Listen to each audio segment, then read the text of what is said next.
उपमुख्यमंत्री अजित पवार यांनी दिल्लीमध्ये आपण वेश बदलून केंद्रीय गृहमंत्री अमित शहांना भेटण्याकरता गेल्याचं म्हटलं होतं।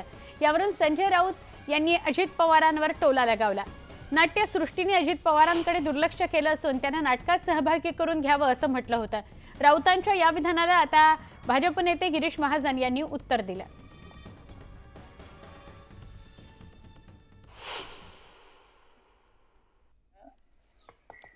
अजित पवार, देवेंद्र फडणवीस, एकनाथ शिंदे यांच्याकडे दुर्लक्ष केलेलं दिसत आहे।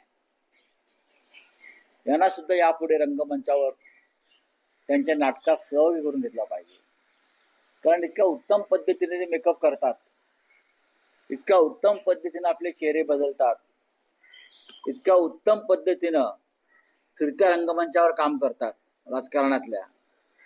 आता पहा ना, अजित पवार हे एखाद्या गुप्तहेराप्रमाणे, रहस्य नाटकाप्रमाणे नाव बदलून, टोप्या बदलून वगैरे वगैरे वगैरे, खोट्या मिशा लावून फिरणार,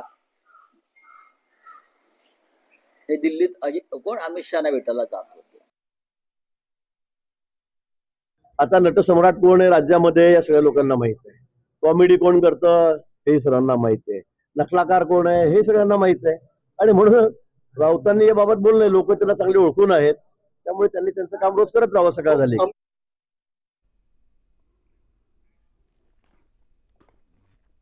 मराठा आरक्षणावरून सदाभाऊ खोत यांनी शरद पवारांवर निशाणा साधला। शरद पवार हे 4 वेळा मुख्यमंत्री झाले, मात्र यांनीच मराठा समाजाची माती केली असं खोत म्हणाले।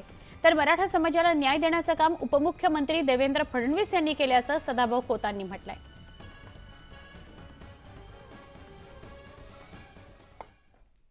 जे काही मराठा समाजासाठी केलं ते आदरणीय देवेंद्र फडणवीस यांनीच केलेलं होतं। या महाराष्ट्रामध्ये अनेक मराठा मुख्यमंत्री झाले, परंतु त्यांनी मराठा समाजाला न्याय दिला नाही। पवार साहेब 4 वेळा मुख्यमंत्री झाले, मराठ्यांचे नेते म्हणून या महाराष्ट्रामध्ये मिरवले, पण महाराष्ट्रातल्या मराठा समाजाची त्यांनी मातीच केली। 2दा मराठा समाजाला आरक्षण देण्याचं ऐतिहासिक काम एकदा देवेंद्र फडणवीस यांनी केलं आणि आदरणीय एकनाथ शिंदे साहेबांच्या नेतृत्वाखालीच्या सरकारनं केलं। उरणमध्ये दाऊद शेख नावाच्या नराधमानं यशस्वी शिंदे नावाच्या मुलीची हत्या करून तिच्या मृतदेहाची विटंबना केल्याची धक्कादायक घटना घडली आहे। या घटनेच्या निषेधार्थ आज हिंदू संघटनांनी नवी मुंबईतील उरण शहर बंदची हाक देत आंदोलन पुकारलं।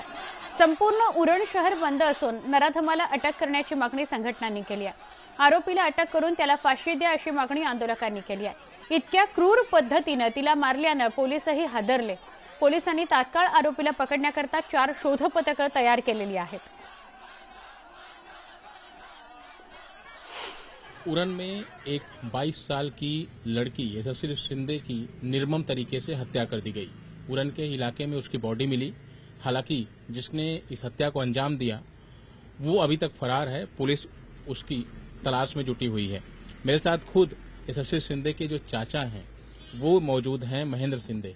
महेंद्र जी, 25 तारीख को क्या हुआ था? लड़की क्या घर पे कुछ बोल के गई थी या क्या हुआ था? कैसे लापता हुई? आपने मिसिंग रिपोर्ट दे रही? नहीं सर, 25 तारीख को लड़की घर से 10-11 बजे निकली और हमारे गांव में ही चली गई थी। उसकी एक सहेली थी, उसको मिलने गई थी, उससे बातचीत किया। वहां से वो बाहर आ गई। सहेली अपने बच्चों को लाने के लिए स्कूल में गई और यहाँ से वो जो गई तो कुछ मालूम ही नहीं पड़ा। ऐसा हुआ। उसके बाद में वो गायब ही हो गई। पहचान कैसे की आपके परिवार ने की? क्योंकि उसका चेहरा देखने से लग रहा था कि जो है वो बिल्कुल पहचान में नहीं आ रहा है। लड़की के कपड़ों से और उनकी जो पैर में चप्पल थे उनके आधार पर, उसके आधार पर। तो इसके बाद का पुलिस की तरफ से आपको क्या जानकारी वगैरह दी गई? तो उसके बाद में पुलिस हमारे साथ थी ना। पुलिस ने वहाँ से जो ये हमारी ये लाश थी या जो हमारा ये था पार्थिव था वो लेके हॉस्पिटल में हमारे साथ पुलिस आई, वहाँ पे हमें लेके गए। फिर घर में हमारे सब रिश्तेदार वगैरह, समाज के लोग वगैरह सब उरण के जो रहवासी थे वो सब जमा हुए और फिर वहाँ पे बताया कि बाबा ऐसा हो गया है करके। अभी आपकी मांग क्या है? जो आरोपी है उसकी तलाश तो पुलिस कर रही है, लेकिन मांग क्या है? नहीं, देखो हमारी तो बच्ची चली गई। हमारी बच्ची मतलब उरण की बच्ची, पूरे शहर की बच्ची है, तो वो बच्ची हमारी वापस नहीं आ सकती। तो मेरी तो हमारे उरण की तरफ से यही मांग है कि उसको मृत्युदंड ही मिलना चाहिए।